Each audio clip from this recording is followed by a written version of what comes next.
야, 예, 반갑습니다. 오늘 이렇게 또 푸른 숲교회에 와서 또 선교 보고하고 또 말씀을 나누게 되어서 또 하나님께 감사드리고 우리 또 목사님과 우리 성도님들께 감사를 드립니다. 제가 푸른 숲교회 얘기 말고 저 앞에 있었을 때요. 그게 무슨 동이었습니까? 삼교동. 예, 거기서 그때 한번 오고 왔을 때 선교 보고 한번 하고 이제 거의 한 10년 만에 온 듯한 그런 느낌이 10년 한 9년 10년 된 것 같습니다. 예. 오늘 이렇게 또 오랜만에 또 이렇게 새로운 곳에 새로운 이제 또 교회에 와서 새로운 지역에 옮겨온 이 교회에 와서 또 푸른 교회 와서 푸른 숲 교회에 와서 또 함께 나누게 됨을 감사를 드립니다. 저는 이제 7년 동안 그 깐짜나부리라는 곳에서 사역을 했습니다. 혹시 화해강의 다리 들어보셨습니까?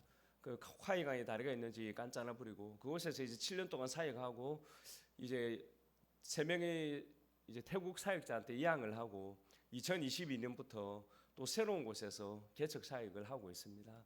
예, 그래서 한번 잠시 이제 12년 동안의 그 사역을 한 3분, 한 4분 정도의 그 사진을 잠시 한번 같이 한번 보도록 하겠습니다.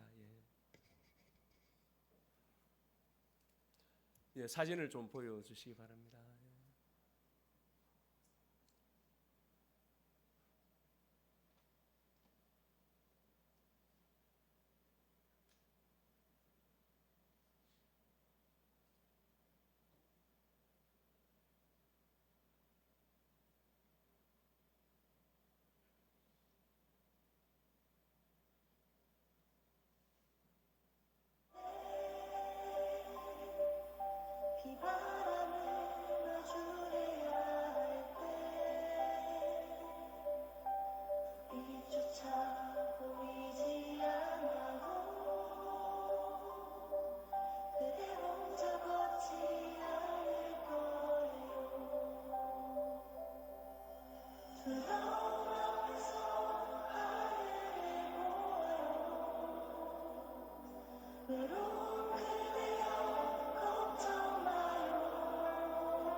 예. 저와 이제 아내가 이제 2012년도에 태국에 가서 사역을 하고 언어를 마치고 이제 2014년부터 본격적으로 사역을 시작할 때에 이제 서로 의논하기를 또 하나님이 주신 마음인 줄 압니다. 그때 이제 세계 교회를 이제 세우고 우리가 선교 사역을 마무리하자 그렇게 계획을 세웠습니다. 그래서 이제 왜 그러냐니까 한 교회를 7년으로 잡았습니다. 우리가 선교지에서 교회를 개척하고 이양하는 데까지 기간이 최소한 7년은 돼야 되지 않겠나 그렇게 생각을 했습니다. 왜냐하니까 그 선교지에서 교회를 개척해 가지고 1, 2년 하면 그렇게 어떤 때는 사람들이 몰려오고 또 이렇게 교회가 성장을 할 수가 있습니다. 그런데 언제나 교회는 어려움이 오더라고요. 교회는 언제나 시험이 오고 어려움이 오는데 그 어려움 가운데 이 어려움을 한두 번 오는 그 어려움을 극복하고 나야지 이제 교회가 좀 단단해지더라고요. 그렇지 아니하면 이게 교회가 또 그냥 어느 정도 됐다 싶어가서 그냥 옮기면 그 다음에는 그 교회가 바로 세워지지 못하고 또 흔들리고 무너져 버리는 그런 경우가 선교지 교회에서는 참 많습니다. 그래서 유명한 어떤 선교 단체도 많은 선교 사람들이 어느 한 지역에 들어가서 교회를 개척했는데 그 선교 사람들이 계실 때는 선교지 교회가 아주 성장을 했습니다. 잘 되었습니다. 그래서 그 선교 단체가 이만하면 되었다 해가지고 선교사를 다시 불러가지고 다른 지역으로 옮기게 했습니다. 근데 선교사들이 다 떠나고 나서 그 이후에 그 선교사들이 세웠던 그 수십 개나 되는 교회가 하나도 없이 다 사라져 버렸습니다. 그만큼 이제 선교지 교회는 후 불면 어떤 때는 날아갈 것처럼 그런 어떤 느낌을 받을 때가 참 많습니다. 언제나 문제가 알게 모르게 막 생깁니다. 생기기 때문에 그 문제가 어느 정도 이제 여러 번 거쳐가면서 그 성도들의 믿음도 단단해지고 그런 것을 보면서 최소한 이제 7년을 이제 그렇게 계획을 해가지고 7년에 한 교회를 세우는 걸로 이양하는 걸로 그렇게 계획을 잡았습니다. 그래서 깐짜너버리에서 7년 동안 또 하나님께서 인도하셔서 딱 7년 만에 교회를 이제 이양을 했습니다.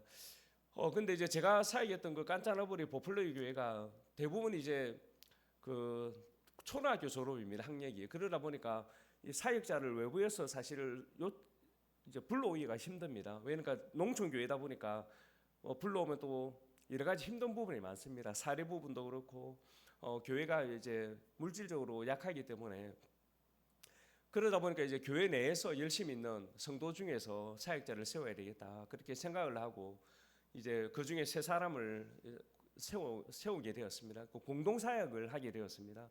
한 사람을 세우니까 좀 현지 선교지 교회는 좀 위험하더라고요. 그래서 이 세 사람을 세워가지고 이 세 사람이 공동 사역을 할 수 있도록 그렇게 했습니다.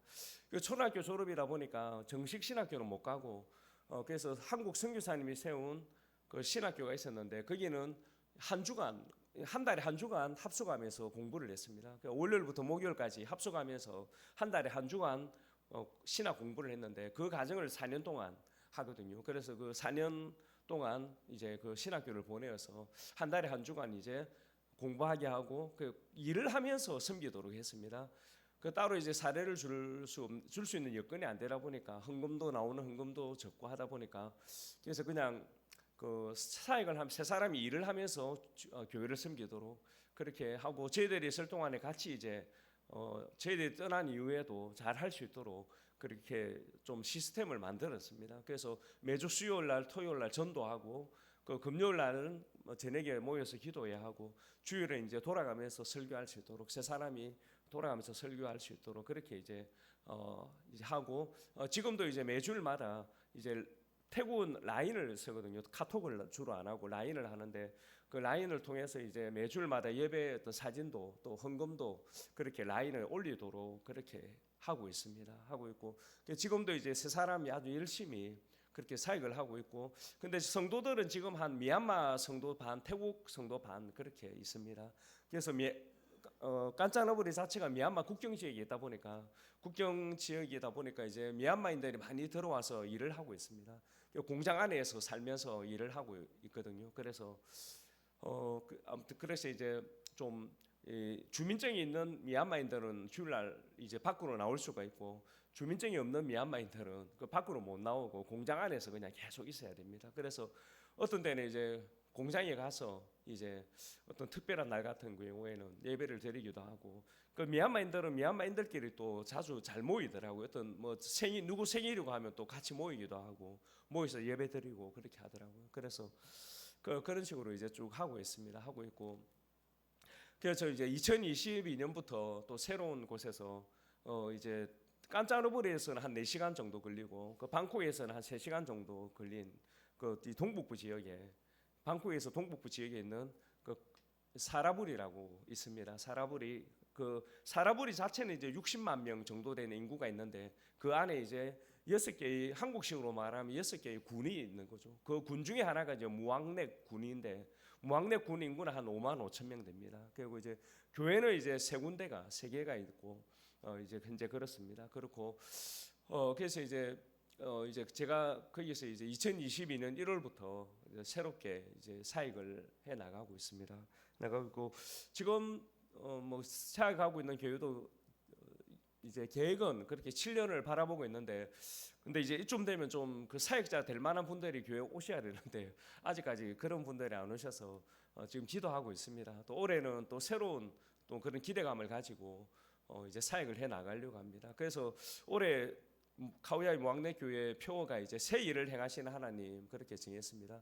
그래서 하나님께서 이제 올해부터 좀 새롭게 일을 좀 카오야이 무왕내 교회를 통하여 해 나가시고, 또 이제 좀 일꾼들을 보내주시고, 그래서 일꾼들을 세워 나갔으면 좋겠다, 그런 이제 마음을 가지고 있습니다.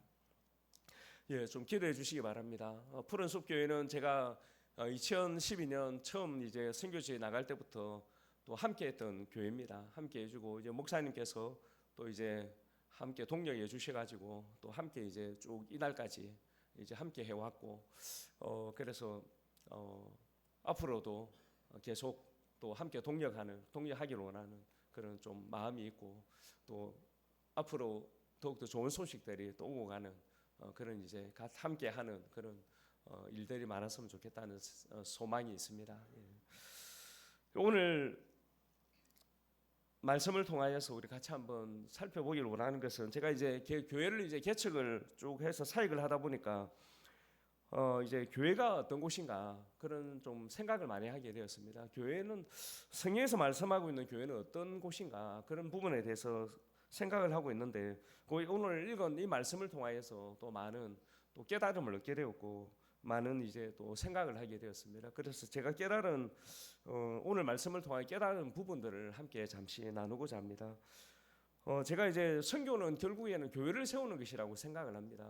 왜냐하니까 이제 교회는 이제 선교는 일단은 복음을 듣지 못한 사람들에게 복음을 전하고, 그리고 나서 이제 그 복음을 듣고 예수님을 믿는 사람들이 모여 가지고 교회를 이제 세우고, 교회가 세워지고 하는 그것이 이제 선교사의 사명이 아닌가, 제가 그렇게 생각을 합니다. 그래서 이제 교회가 무엇인가에 대해서 좀 많이 생각을 하게 되었고, 선교사의 사명인 이 교회가 없는 곳에 교회를 세우는 이것이 선교사의 사명인데, 그렇다면 교회가 어떤 곳인가, 그런 부분에 대해서 오늘 본문을 통하여서 좀 많이 생각을 하게 되었습니다. 우리가 성경에 보면, 성경의 그 첫 번째 책이 창세기죠. 그 창세기에 보면 하나님께서 아담과 하와를 만드십니다.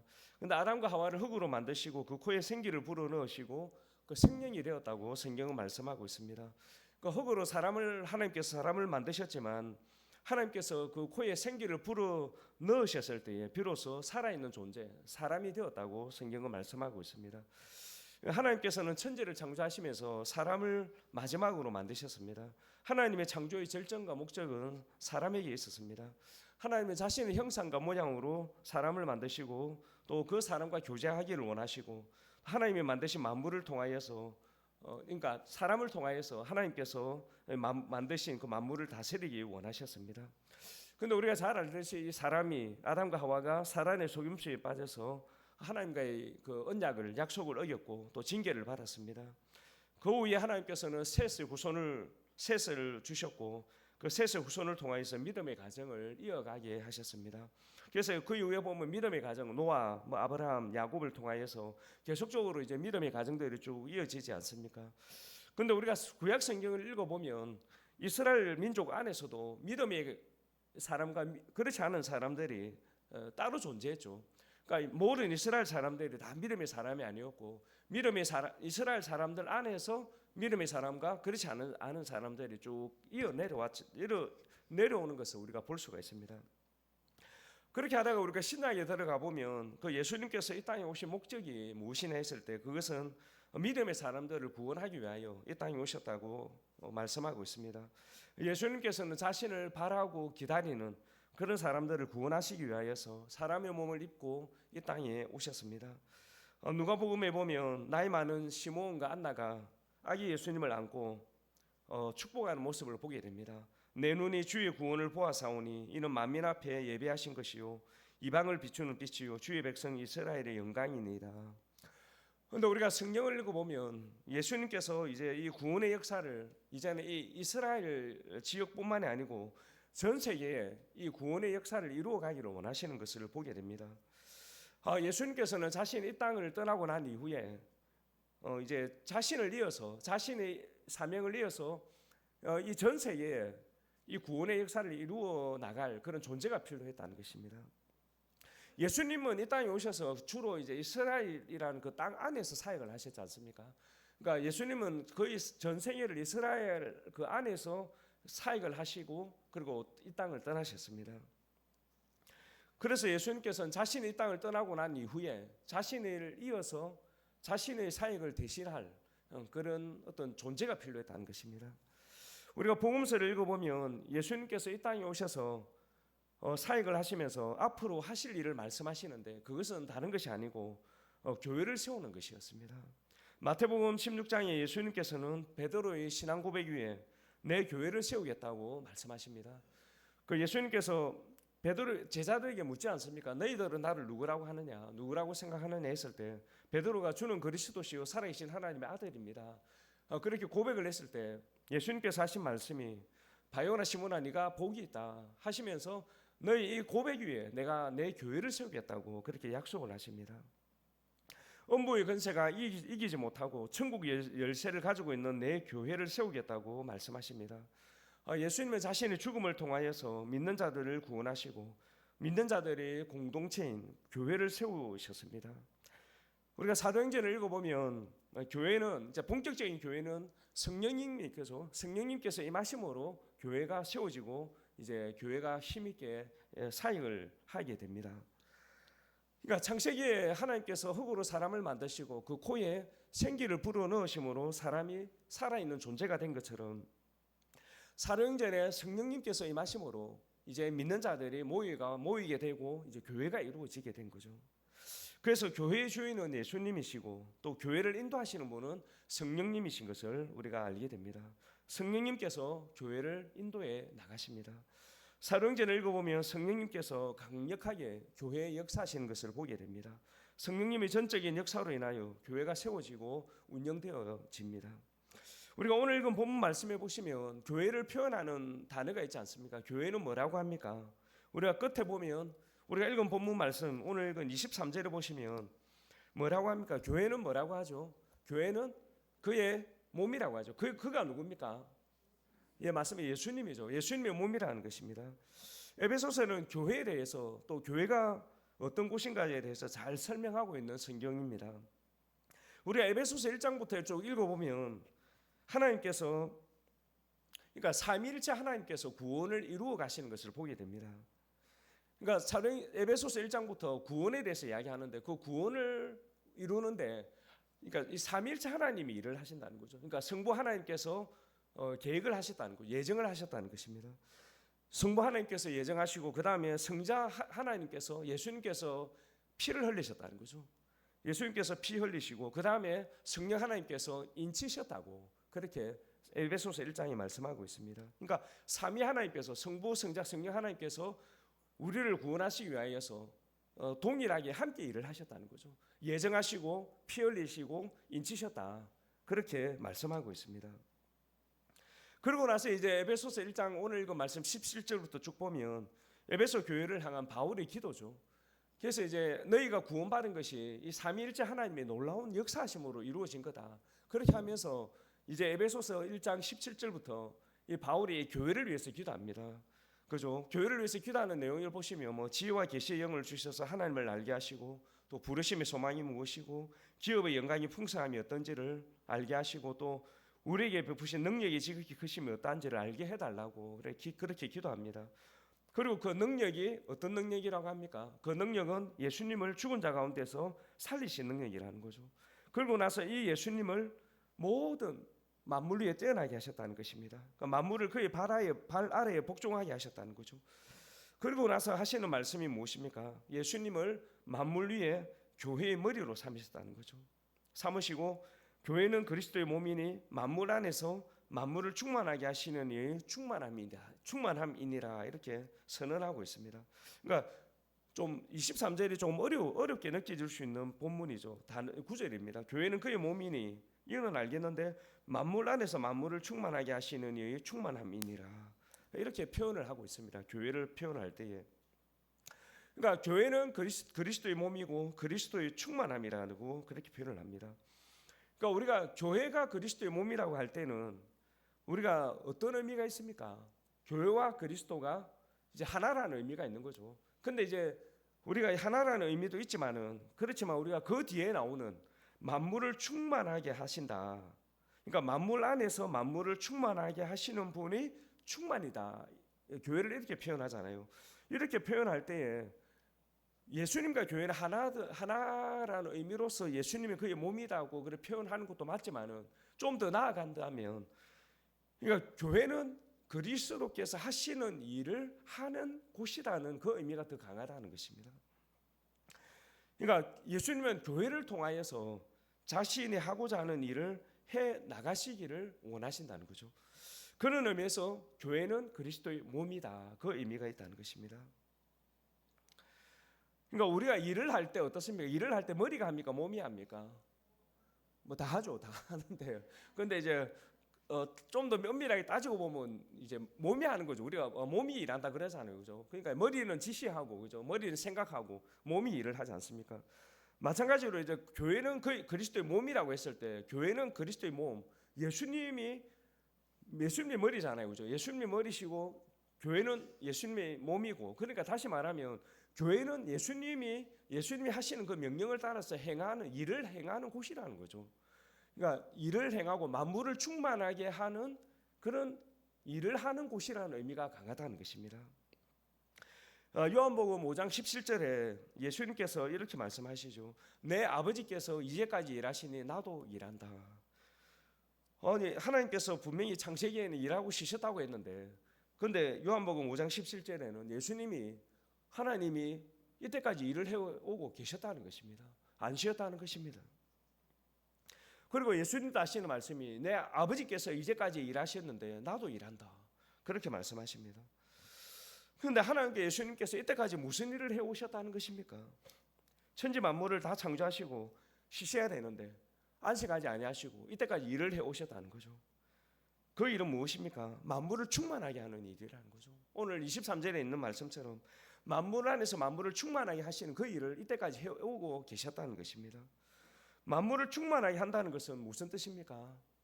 만물을 충만하게 한다는 것은 이 만물을 만물이 원래의 그 목적대로 만물을 원래 목적대로 회복시킨다는 그러니까 원래의 목적대로 완성한다는 그러한 의미가 있습니다. 그러니까 하나님께서 만물을 창조하실 때 어떻습니까? 만물을 창조하시고 나서 하나님이 어떤 느낌이 어떻다고 했습니까? 예, 좋았다고 했죠. 만족했다는 것입니다. 천재 만물을 만들고 나서 첫째 날, 둘째 날, 셋째 날 계속 좋았더라. 하나님 보시기에 좋았다라는 거죠. 만족한다는 것입니다. 그런데 어떻게 되었습니까? 이 만족한 하나님의 이 천지 만물이 죄로 말미암아 불만족이 됐다는 거죠. 하나님 보시기에 충만하지 못한 존재가 되었다는 것입니다. 원래는 충만한 존재였는데 죄로 말미암아 불충만한 존재가 되었다는 거죠. 그래서 그 이후에 하나님께서 이 만물을 다시 충만하는 일을 이때까지 해오고 계시고 그리고 예수님께서 이 땅에 오셔서 나도 그 일을 한다 그렇게 말씀하고 계시는 것입니다. 그래서 하나님께서 예수님을 이 땅에 보내시고 예수님께서 이 땅에 오셔서 하나님이 하시는 그 일을 이 땅에 오셔서 피를 흘리시고 십자가에 달려 죽으심으로 또 부활하심으로 이 일을 이루셨다는 것입니다. 그렇지만 동일하게 예수님께서는 자신이 이 땅을 떠나고 난 이후에 동일하게 이 만물을 충만하게 하는 이 일을, 이 구원의 역사를 이루어갈 그런 또 존재가 필요했다는 거죠. 이 이스라엘을 뛰어넘어 가지고 전 세계에 이 구원의 역사를 동일하게 이루어 가야 될 그런 존재가 필요했다는 거죠. 그래서 사도 바울도 고백하기를 내가 그리스도의 남은 고난을 내 몸에 내 육체에 채운다 했잖아요. 그죠? 그러니까 이제 그리스도의 남은 고난이 뭡니까? 고난이 다른 게 아니고 이 복음을 이 전 세계에 복음을 전하는 이 일을 이제 자기가 이제 이 일을 위해서 자기가 그리스도의 남은 고난을 내 몸에 채운다고 했죠. 그 사도 바울이 복음을 전하기 위해서 얼마나 고생을 했습니까? 그런데 예수님께서 궁극적으로 바울도 마찬가지고 예수님께서 이제 바울도 사역을 하면서 세운 것은 교회였죠. 교회를 세우지 않습니까? 그죠? 그래서 바울이 세운 여러 교회들 뭐 이유가 이제 신약 성경에 그죠? 이제 성경으로 기록이 되겠지 않습니까? 그래서 우리가 성경을 읽어보면 교회는 아주 위대한 곳이라는 거죠. 교회는 시시한 곳이 아니고 교회는 하나님의 계획 안에 교회는 엄청난 특권이 있고 또 엄청난 위치에 있는 권한이 있는 사명이 있는 그런 곳이라는 거죠. 교회가 예수님의 몸이기 때문에 교회는 동일하게 예수님과 같은 위치에 있습니다. 몸이나 머리나 같잖아요, 그죠? 그러니까 이제 교회는 예수님과 같은 위치에 있는 그러한 아주 대단한 위대한 곳이라는 것입니다. 우리가 생각하는 교회는 성경을 읽어보면 우리가 상상하는 그 이상의 어떤 그런 존재가 바로 교회라는 것을 알 수가 있습니다. 에베소서 3장 10절에는 이렇게 말씀합니다. 교회로 말미암아 하늘에 있는 통치자들과 권세들에게 하나님의 각종 지혜를 알게 하려 하셨다. 그러니까 하나님께서는 교회를 통하여서 이 하늘에 있는 통치자들, 권세들에게, 그러니까 영적인 존재들에게 하나님의 각종 지혜를 알게 하려 하셨다고 에베소서 3장 10절에 말씀하고 있습니다. 그만큼 교회는 하나님 보시기에 교회는 완전한 존재고 귀중한 존재고 하나님은 교회를 통하여서 놀라운 일들을 해나가기를 원하신다는 것입니다. 교회를 바라보시는 예수님의 마음은 기쁨이요 만족입니다. 예수님은 지상에 교회를 남겨두셨고 교회를 통하여서 자신의 일을 해나가시고 계십니다. 그런데 이러한 위대한 사명과 특권을 받은 교회가 어떻게 해야지 이 사명을 잘 감당할 수 있겠습니까? 그것은 우리가 예수님의 삶을 보면 알 수 있습니다. 예수님께서 이 땅에 오셔서 하나님의 일을 해나가셨죠. 하나님이 주신 사명을 이 땅에 오셔서 온전히 이루셨는데, 근데 예수님께서 이 땅에 오셔서 하나님의 일을 행하실 때에 준비했던 것이 있습니다. 뭘 준비했습니까? 예수님께서 이 땅에 오셔서 하나님의 일을 본격적으로 탁 해나가실 때에 준비했던 것이 있죠. 뭘 받았습니까? 예, 뭘 받았죠? 돈을 받았습니까? 예, 막 돈을 많이 받아가지고 사역을 탁 해나가기 시작했습니까? 아니면 권세를 받았습니까? 세상의 권세를 받아가지고 막 일을 해나갔습니까? 뭘 받았죠? 예? 시험요? 예, 시험도 받았죠. 시험 받았는데 시험 받아가지고 하나님의 일을 어떻게 합니까? 시험 받아가지고 시험만 받고 하나님의 일을 감당할 수 없죠. 뭘 받았습니까? 예, 성령을 성령 충만을 받았습니다. 예, 그렇죠. 그러니까 누가복음 4장 1절에 보면 예수님께서 성령의 충만함을 받고 그 다음에 어디로 갔습니까? 광야로 갔죠. 광야로 가서 그때 시험을 받았습니다. 그 시험을 이기시고 이제 본격적으로 사역을 해 나가시는 것을 보게 됩니다. 그러니까 예수님은 마귀의 시험을 이기고 성령을 받은 것이 아니고 성령을 받고 나서 마귀의 시험을 받고 이기고 사역을 본격적으로 시작하신 것을 보게 된다는 거죠. 그러니까 이제 성령 충만하지 않고서는 마귀의 시험을 이길 수 없는 것입니다. 하나님의 그 일을 해 나갈 수 없는 거죠.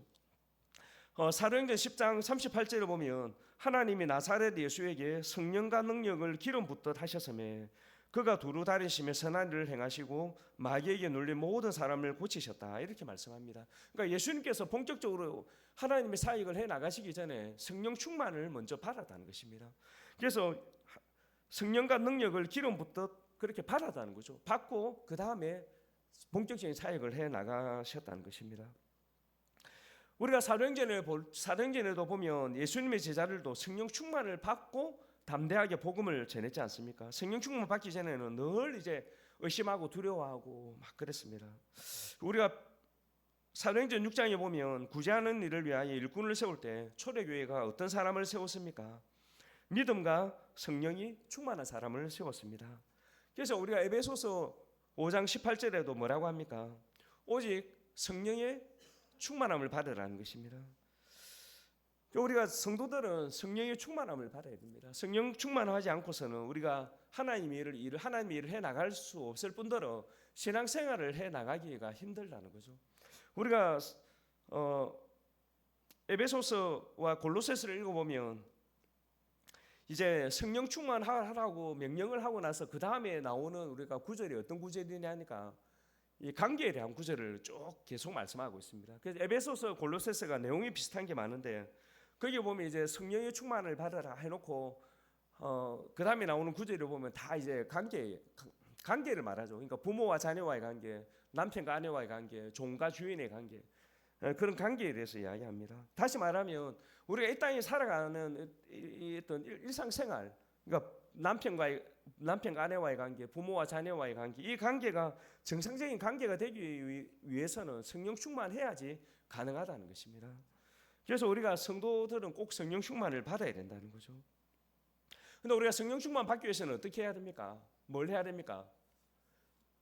성령 충만, 저도 예전에 성령 충만 받고 싶어서 이제 책도 읽어보고 했는데, 그래서 뭐 성령 충만 받는 7가지 뭐 방법 해가지고 그런 책도 읽고 막 그래가지고 그래서 해서 읽었는데 다 읽어도 성령 충만이 안 되더라고요. 성령 충만이 안 되는데, 근데 저희들 성경을 읽어보면 성령 충만 받는 가장 근본적이고 가장 기본적인 방법이 무엇이냐 했을 때 그것은 다른 것이 아니고 기도입니다. 기도를 이야기하고 있습니다. 마가복음 11장 17절에 보면 예수님의 성전을 가리켜서 뭐라고 합니까? 내 집은 만민이 기도하는 집이라는 거죠. 우리가 사도행전 2장 42절에 보면 초대교회 때에 성도들의 세례를 받고, 그러니까 세례를 받은 사람들이 사도의 가르침을 받아 서로 교제하고 떡을 떼며 어떻게 했다고 하니까 오로지 기도하기를 힘쓰니라 이렇게 말씀합니다. 우리가 복음서와 사도행전을 읽어보면 예수님과 제자들, 교회는 늘 기도하는 것을 볼 수 있습니다. 어떤 중요한 일을 선택할 때, 결정할 때도 금식 기도하면서 결정을 했습니다. 그래서 우리가 사도행전을 보면 그 교회가, 안디옥 교회가 선교사를 파송할 때도, 바나바 파송할 때도 보면 금식하면서, 그죠? 기도하면서 그렇게 파송한 것을 보게 됩니다. 기도를 통하여서 성령의 인도하심을 받는 그런 모습인 거죠. 제가 이제 그 한 2022년도에 그때도 코로나 때문에 좀 온전하게 그런 상태였는데, 근데 그때 2달 정도 줌으로, 그때 한참 이제 코로나가 일어나서 줌이 유행했잖아요. 그 강의를 줌으로 많이 들었거든요. 저도 태국에 있으면서 이제 줌으로 그때 한 2달 정도 공동체에 관한 그 강의를 듣게 되었습니다. 그래서 이제 강의하시는 그 교수님은 우리 한국의 공동체를 아주 초창기에 소개했던 그런 분이었습니다. 그래서 신학교에 공동체를 만들고 했던 아주 그런 분이었는데, 그 목사님께서 이제 젊은 시절에 전 세계에 유명한 이제 단체를 다 이제 다니면서 그렇게 경험을 하고 했는데, 이제 그 강의를 하시는 걸 제가 들으면서, 그래서 전 세계 유명한 이제 공동체들을 하나하나 매주마다 하나씩 소개를 시켜주더라고요. 그래서 미국에 있는, 뭐 독일에 있는, 여러 나라에 있는 그 공동체를 소개하는데, 근데 제가 그 강의를 들으면서 느낀 것은 무엇이냐니까, 이제 사람들이 공동체 생활을 하기 위해서 이제 몇 가정들이 모여가지고 공동체를 처음에 시작한다는 것입니다.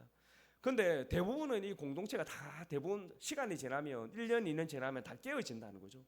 왜냐니까 처음에는 몇 가정이 모여가지고 큰 집을 하나 구해가지고 거기에 공동생활을 하는 거죠. 밥도 같이 먹고 모든 것을 같이 공동생활을 하는 것입니다. 그래서 이제 좀 규모가 있는 데는 이제 자녀 교육도 자녀들끼리 모여가지고 이제 가르치고, 또 이제 일하는 것도 그렇게 해가지고 자급자족할 수 있도록 그렇게 쭉 해나가는데, 근데 이제 그런 공동체가 처음에는 아주 좋아가지고 잘 되는데 거의 한 1년, 2년, 3년 지나면서 대부분은 다 깨어진다는 것입니다. 다 이제 사람이 모이다 보니까 처음에는 좋은데 어떻습니까? 좀 지나다 보면 이제 허물이 보이고 서로 이제 감정이 상하게 되고, 그러다 보면 이제 이 공동체가 유지가 안 되는 거죠. 대부분은 다 깨어지는데, 그런데 어떤 공동체는 깨어지지 아니하고 더 이제 성장하는 그런 공동체가 있더라고요. 그래서 이제 나중에는 더 성장을 해가지고 막 그 공동체 인원만 뭐 몇백 명이 돼가지고 이제 그 공동체 안에서 선교사를 또 많이 파송하고 막 그렇게 그 안에 이제 일터가 있고 그런 공동체로 발전하는 그 공동체가 있더라고요. 그런데 이 공통점이 있더라고요. 공통점. 그러니까 깨어지지 아니하고 발전하는 그 공동체의 공통점이 있었는데 그것이 무엇이냐니까 모든 공동체는 다 시험이 있다는 거죠. 다 어려움이 닥친다는 것입니다. 다 한번 깨어질 위기가 온다는 거죠. 그 위기가 안 오는 공동체는 없다는 것입니다. 근데 다 오는데 그 깨어질 위기가 왔을 때에 그 깨어지는 공동체하고 안 깨어지고 계속 더 발전하는 공동체의 차이점이 뭐냐니까 딱 하나였다는 거, 하나. 제가 그 강의를 들으면서 딱 하나더라고요. 그 무엇이냐니까 깨어지기 전에 그 공동체 그 회원들이 무엇을 결정했냐니까 야 우리가 한번 흩어지기 전에 이제 다 떠나가기 전에 한번 모여서 우리가 집회를 한번 하자 했다 하더라고요. 한번 집회를 하고 그 다음에 우리가 그러면 깨어지자 그렇게 결정을 했다 하더라고요. 근데 희한하게 그렇게 결정을 하고 이제 한 공동체들은 다 이제 안 깨어졌더라고요.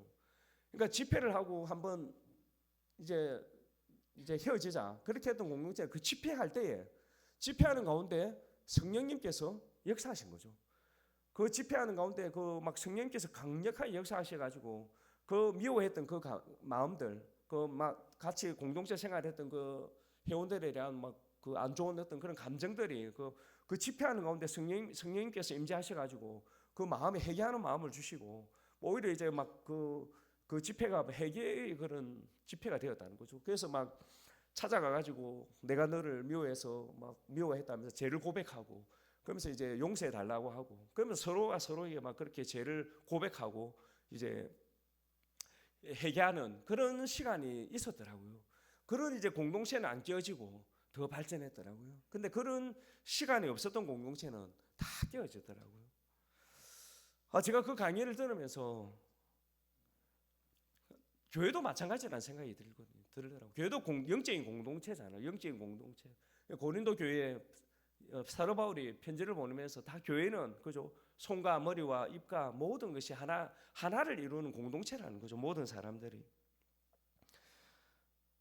우리가 성경에서 말씀하고 있는 교회는 위대한 어떤 사명과 또 능력이 있는 특권이 있는 그런 곳으로 묘사하고 있습니다. 그런데 우리가 현실적으로 보면 현실의 교회는 어떻습니까?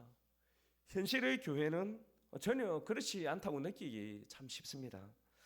오히려 교회는 문제가 많고 또 험담이 많고 세상보다 더 어떤 의미에서는 세상적인 그런 곳으로 생각하기 쉽다는 것입니다.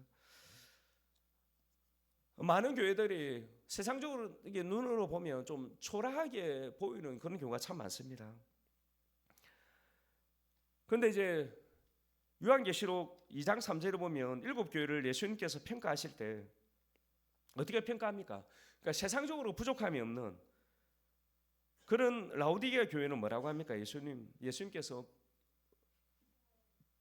부족하다는 거죠. 헐벗고 막 가난하고 그죠? 오히려 세상적으로는 자기들은 부자라고 생각했는데 예수님이 보실 때는 가난하다는 거죠.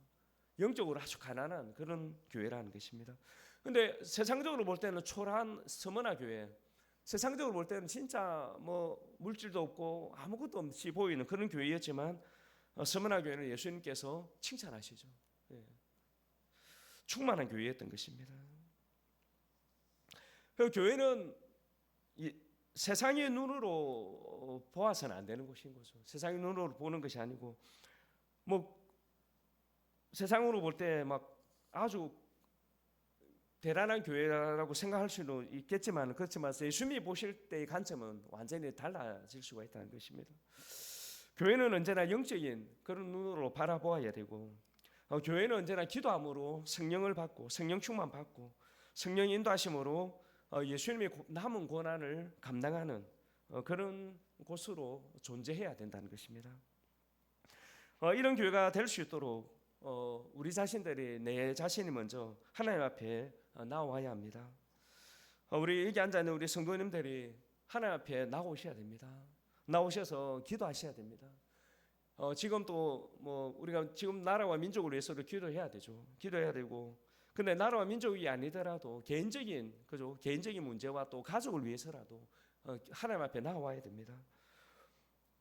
우리가 거창한 기도 제목이 없더라도 우리가 하나님 앞에 나와 내 가정을 위해서라도 기도의 자리에 나와서 간절하게 기도해야 됩니다.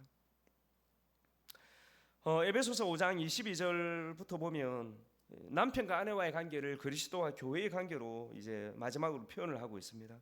그래서 이걸 교차하면서 이야기를 하고 있죠. 그리스도와 교회를 남편과 아내와의 관계로 막 또 이야기하기도 하고 하는데, 거기서 이제 남편과 아내와의 관계를 사랑과 존경, 사랑과 복종의 관계라고 표현합니다. 남편이 아내를 사랑하고 아내는 남편에게 복종하는 그런 관계를 이야기하고 있습니다.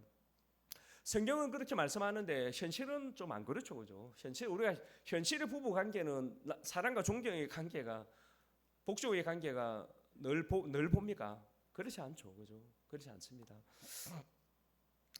그러니까 성경에서 원칙은 남편과 아내는 사랑과 복종의 관계라고 이야기하지만은 현실은 그렇지 않듯이, 그죠?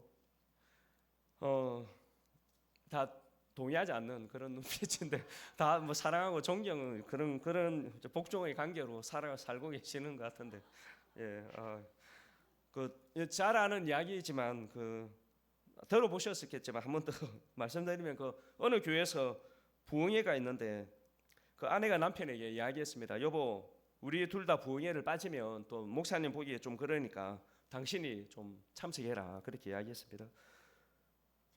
그래서 이제 그러니까 아내가 남편에게 그렇게 이야기하고, 아내가 남편에게 우리 둘 다 부흥회, 교회에서 하는 부흥회 빠지면 좀 그러니까 남편이 당신이 좀 참석해라 이야기했습니다. 그 남편이 부흥회에 혼자 참석을 했습니다. 근데 부흥회를 남편이 참석하고 집에 왔는데 부흥회를 갔다 온 남편이 달라진 겁니다. 평소와 다르게 너무 아내인 자기에게 너무 따뜻하게 대해주고 말투도 달라지고 자기를 대하는 것이 달라진 것입니다.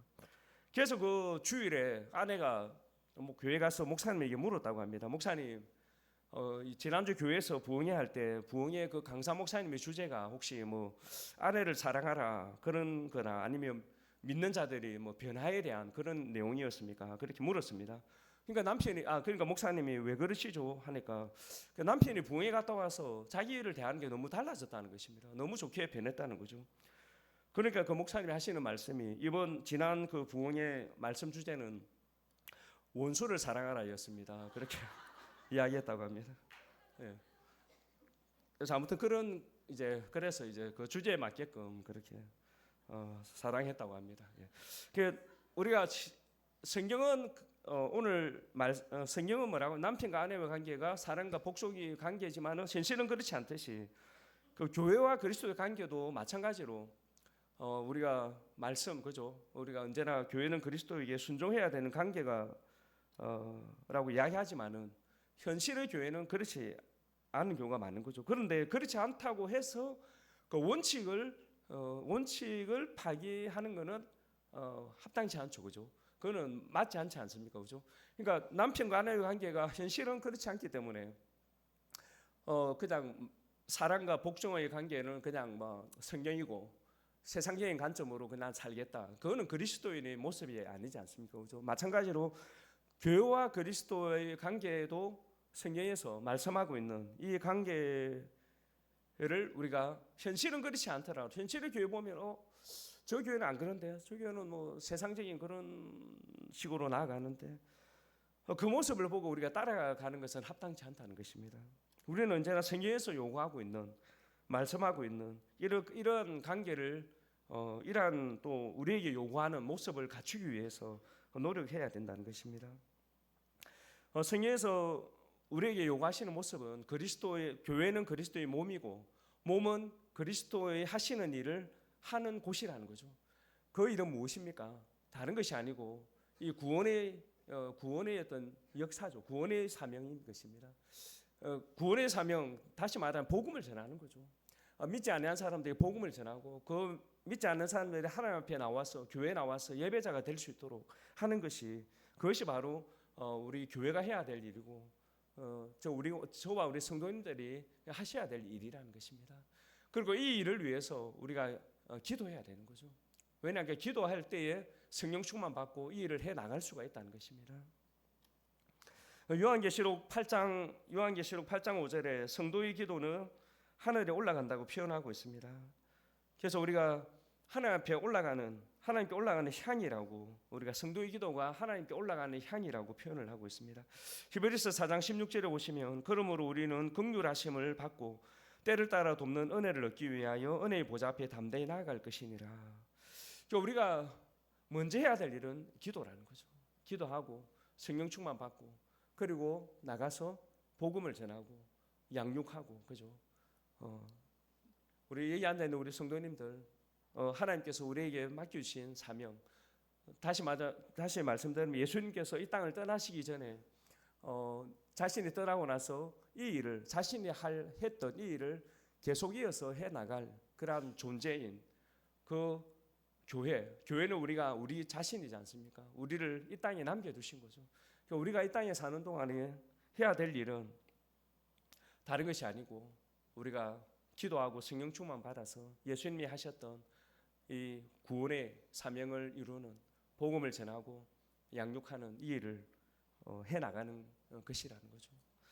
예, 저도 마찬가지고, 저도 이제 태국에서 사역하면서 태국에는 그 불교죠, 그죠? 불교입니다. 대부분 95%가 불교고 4%가 이슬람이고, 모든 이제 기독교와 이단들, 모든 또 잡다한 그걸 다 합쳐가지고 한 1%입니다. 그래서 이제 기독교가 아주 그 순수한 태국인들은 예수님을 믿는 비율이 아주 낮습니다. 그러니까 이제 태국이 뭐 1% 가까이 된다 했을 때 거의 1% 가까이 되는 그 구성은 정통 태국인들보다는 저 산족 있지 않습니까? 산족, 태국의 저 치앙라이에 있는 산족들, 산에 사는 그런 소수 부족들, 그 부족들은 거의 한 50% 가까이가 복음화되었어요. 근데 그런 사람들 이제 합치니까 1% 가까이 되는 거지.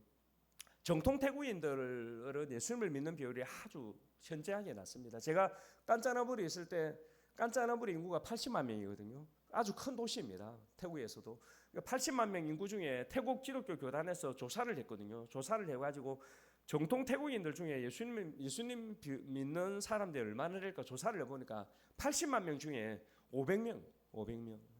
0.1%가 0.0%인 거죠. 그러니까 80만 명 중에 500명밖에 안 되더라는 거죠.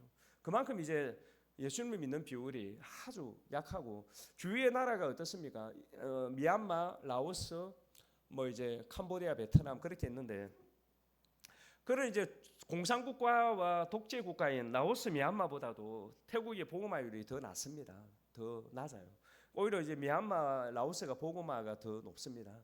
그리고 성도들도 보면 저도 이제 미얀마인들, 제가 칸짜나불이 미얀마 국경 지역에 있기 때문에 있잖아요. 있으면 미얀마 성도들이, 태국에 있는 미얀마 성도들이 신앙생활을 더 열심히 합니다. 더 열심히 하고, 그래서 이제 태국 사람들이 보면 좀 열심히 없는 그런 경향이 있습니다. 그래서 아까 처음에 이야기했지만 선교사님들이 교회를 세우고 현지인들을 세워놔도 조금만 힘들면 그 현지인들이 그만두고 나가버립니다.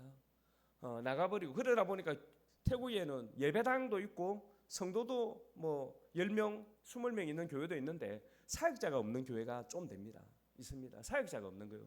그래서 한 태국 목회자가 매주마다 돌아가면서 오늘 이번 주는 이 교회, 다음 주는 저 교회 하면서 돌아가면서 그렇게 설교를 하는 교회가 좀 있습니다. 예, 특히 남부 지역에 가면 그런 교회가 좀 많아가지고, 왜냐하면 일꾼들을 세우기가 그만큼 힘듭니다. 일꾼이 잘 안 세워져요. 태국 사람들의 성격 자체가 일꾼을 우리 한국 옛날 목사님들 어떤 그런 게 아니고 조금만 힘들면 그냥 안 해버리는 그런 경향이 있습니다. 성향 자체가 그래요. 태국 사람들이. 선교 사람들이 또 태국 사람들을 뭐 자립시켜 주려고 뭐 여러 가지 뭐 좀 장사도 하게 만들고 막 그러잖아요. 근데 해도 처음에는 하는 것 같은데 좀 지나면 힘들다고 안 하는 경우가 참 많습니다. 그러다 보니까 이 태국 사람들 자립시키기도 많이 힘들고 힘든 그런 게 참 많고, 그래서 이 복음을 또 불교다 보니까 이 태국인들이 오랫동안 내려오는 그 교리가 있잖아요. 태국 교리가 있잖아요, 그죠? 태국 사람들이 믿는 뭘 믿냐니까 태국 사람들은 인과응보를 믿거든요. 인과응보. 죄를 지었으면 벌을 받아야 된다는 거죠. 그래서 뭡니까?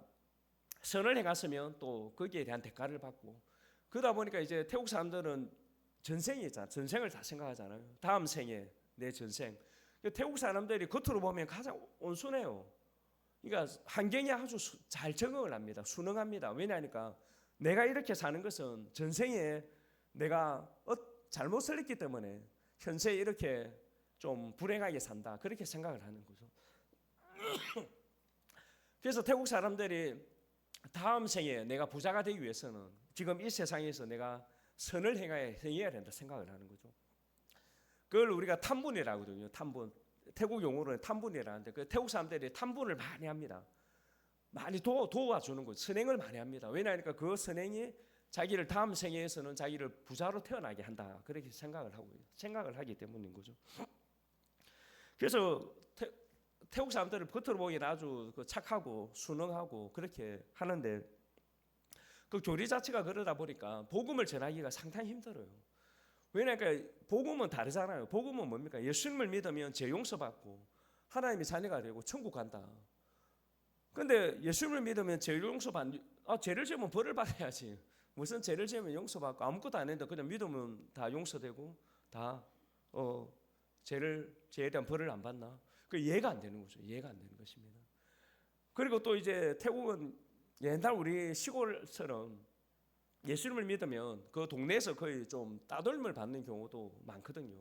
많기 때문에 예수님을 믿기가 상당히 웬만한 어떤 그런 강력한 역사가, 성령의 역사가 아니고서는 믿기가 힘든 그런 상태에 있습니다. 그러다 보니까 그 태국 복음이 들어온 지가 거의 조금 한 3년 지나면 200년이거든요. 200주년입니다.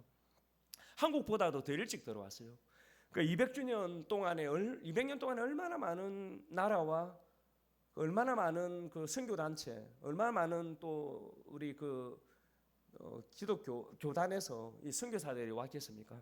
근데 그렇게 200년 동안 그렇게 복음을 전해도 여전히 1%가 안 되는 거죠. 계속 되풀이 되는 것입니다. 자꾸 똑같은 거예요. 안 되는 거예요.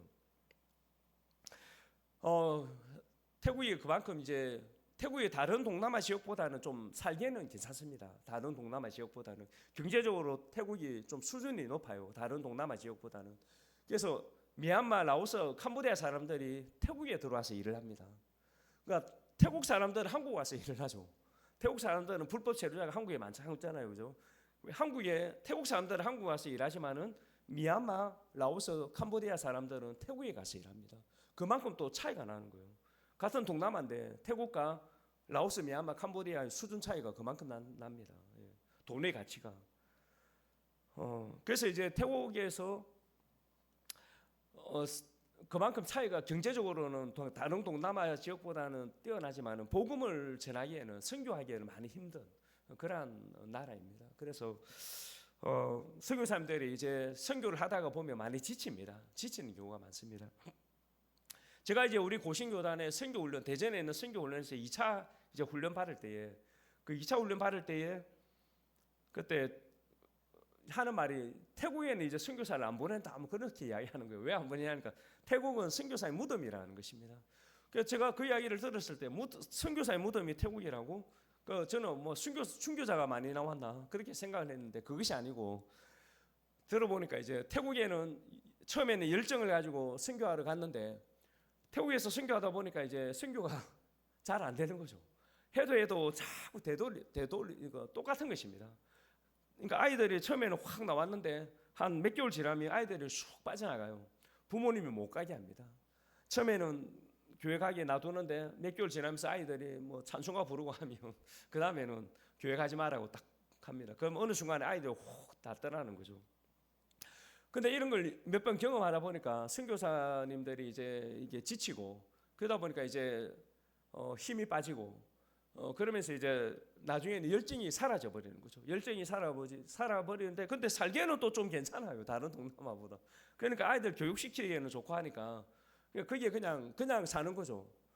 그냥 살고 그냥 이제 사역하고, 열정은 좀 사라져 버리고, 그러다 보니까 이제 저희 고신교단에서도 그때 이야기를, 태국은 선교사의 무덤이다. 그러니까 처음에 열정은 사라지고 그냥 사는데 이제 거치는. 그래서 제가 그 이야기를 듣고 저 아내가 선교 훈련 받을 때 그 이야기를 듣고 그러니까 우리는 무덤에 들어가지 말자 그렇게 이제 이야기를 했습니다. 이야기를 하고 그래서 교회도 이제 한 곳에 있는 것이 아니고 우리가 새 교회를 이제 새로 개척하자 그렇게 생각을 하고 이제 해 나가고 있습니다. 해 나가고 있고 근데 이제 교회를 개척하다 보니까 첫 번째 7년 동안 막 열심히 해가지고 교회를 개척하고 이양했잖아요. 새 사람을 세우고 이양했으니까 두 번째 교회 할 때는 좀 이제 노하우도 있으니까 좀 괜찮겠지 하는데 그것이 아니고 똑같더라고요. 똑같이 힘들고 똑같이 처음부터 똑같이 해야 되더라고요. 그래서 여전히 막 힘들고 여전히 이제 그 문제가 있고 막 그렇더라고요. 그래서 그러면서 이제 더 하나님께 기도할 수밖에 없는 더 하나님께 매달릴 수밖에 없는 그런 좀 위치에 있는 것 같습니다. 그래서 어떤 의미에서는 뭐 이렇게 하는 것이 제 자신을 살리는 것이 아닌가 그런 생각이 들었고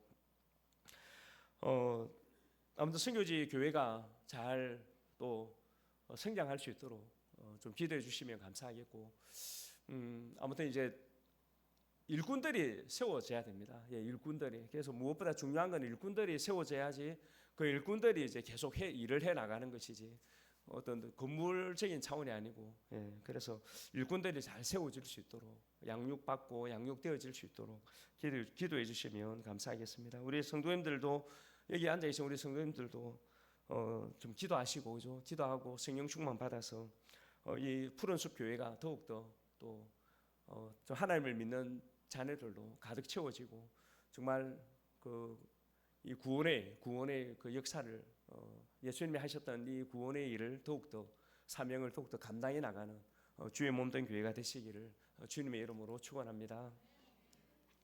우리 같이 한번 통성으로 우리 같이 한번 기도하겠습니다. 우리 교회를 위해서 한번 기도하겠습니다.